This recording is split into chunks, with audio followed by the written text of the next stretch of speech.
HotPod is the Verge's premier audio industry newsletter, delivering news, analysis, and opinions on how the audio world is changing. Subscribe here. Howdy, team. I'm here, on a Tuesday.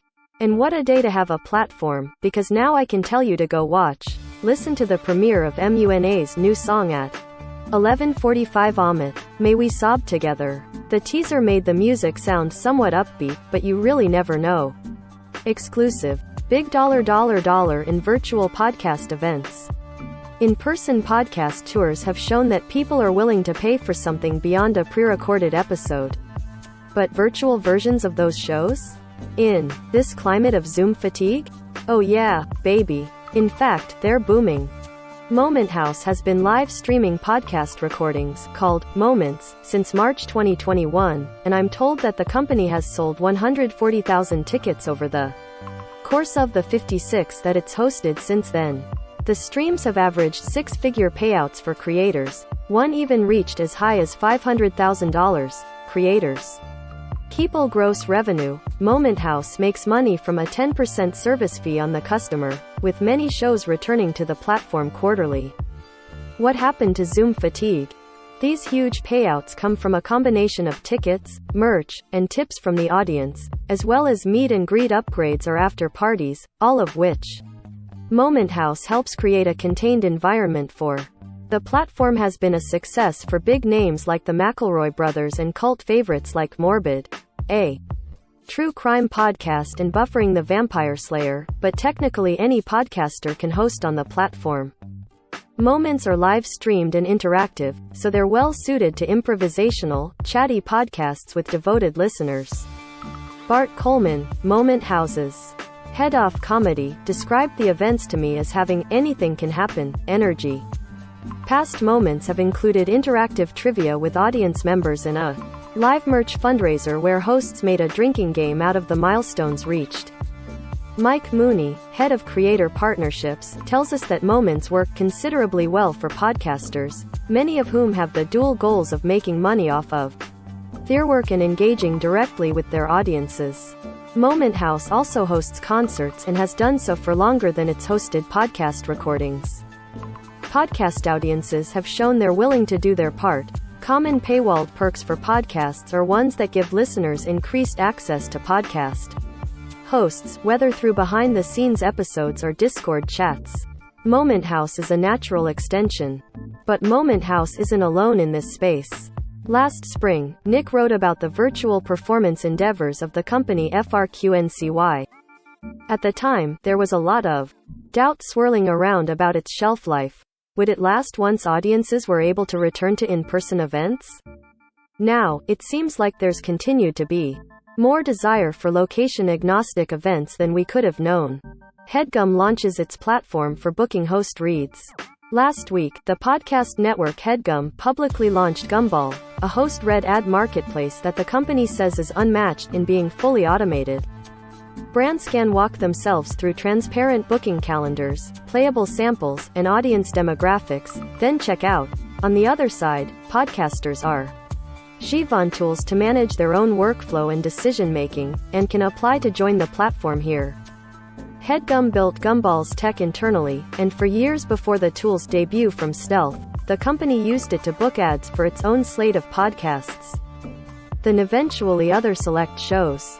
CEO Marty Michael tells me he's excited for even more independent shows to get in on it, especially since they've already seen a halo effect of sales from the existing relationships that advertisers have with HeadGum shows. Anything that saves time in this busy world, and in this demanding industry, is hugely helpful. It was working so well, Michael says, we thought it was time to go out and talk to investors, which might be how you heard about Gumball in recent days. The platform just closed a $10 million Series A funding round. With that money, the team is bolstering its promotional abilities, as well as Gumball's technical muscle, to keep scaling. We needed to get him an engineering team, Michael says of HeadGum co-founder Andrew Pyle, who spearheaded the infrastructure. Athletic Greens, a company that some may recognize for its frequent podcast ads, has been using the beta version of Gumball for almost 3 years. Anything That saves time in this busy world, and in this demanding industry, is hugely helpful, says Martha Gallant, Athletic Greens Senior Director of Audio Partnerships. Host-read ads tend to be more complicated to place than other types. Just check out this example process, as outlined in Sounds Profitable, but Athletic Greens still prioritizes them, says Gallant. For the right type of brand, she says, a host read is the secret sauce of a podcast ad. Spotify podcaster gets questions why. Yesterday, the writer Damon Young published an op-ed in the Washington Post magazine, outlining the two choices that he feels he's facing as a creator of a forthcoming Spotify show, considering that Joe Rogan has caused many creators to question whether to keep aligning with the platform. First, though, he drives home that the expectation that he, a black man, take a particular stance against Rogan makes him feel trapped. Removing my show feels like a loss for me, my staff, my guests, my family, my fans, writes Young, and a win for the dummies, a word that he uses in the piece liberally, but gently, to describe people whose behavior ranges from senseless to discriminatory. He could, he says, proceed as planned with the show or remove my upcoming Spotify-owned podcast, which is literally about the funny and messy and thorny collisions of race, sex and money, from Spotify, and trash the 18 months of labor invested in it. Ultimately, Young is choosing not to abandon what he's worked in, even with the disproportionate pressure for him to be the one to take the loss. After all, the outcome would be far different than it was for the other Young on Spotify. A sneaky sound creation bundle from Spotify.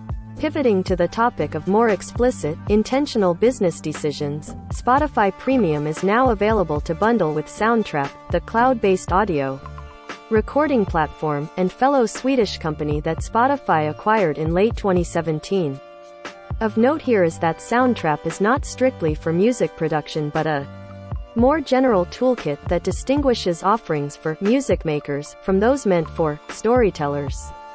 In other words, it appeals directly to podcasters. However, big catch. As pointed out by Engadget, there's a big drawback to Soundtrap if you're planning on also publishing on Apple Podcasts, Stitcher or another podcasting service. Soundtrap won't generate an RSS feed for each episode, which you will need to publish your podcast outside of Spotify. That Fielson brand. YouTube kicks election disinformation, and Trump. The hosts of the shouty broadcast Full Send recently brought Donald Trump on to discuss who knows what. But the stuff he ended up talking about amounted to content that advances false claims that widespread fraud, errors, or glitches changed the outcome of the U.S. 2020 presidential election, according to YouTube, which prompted the episode's removal. YouTube is used to moderating in a way traditional podcast platforms aren't. I did call it, folks. It's an election year, public figures were already getting rowdy on podcasts, and Trump seemed like the exact person who'd make headlines at this intersection. It actually already happened, in fact, in an abrupt exit from an NPR interview that I noted a few months back. Here we go again. As of press time, it looks like the Full Send episode is still playable on other major podcast platforms, so there's an interesting dynamic playing out. Traditional podcasting platforms have been slower to moderate the open ecosystem of RSS-based shows, but YouTube, which has quietly become a podcasting powerhouse, has a long history of moderating its platform, if somewhat imperfectly. With podcasts, there are several examples to point to even just from recent months, like removing Joe Rogan content for vaccine misinformation and permanently banning Dan Bongino. And a deal for Revolver and SXM Media. To wrap up, this partnership, which was announced last Thursday, gives SXM Media exclusive global ad sales rights to Revolver's extensive lineup of podcasts, which includes popular Spanish-language shows like El Show de Piolín and Erasmo y la Chocolata. All shows from Revolver, the leading multicultural, audio-on-demand content creator and publisher in the U.S., according to the press release, will be distributed and available on all podcast platforms by way of Stitcher. Thanks for reading. Hi, Mom.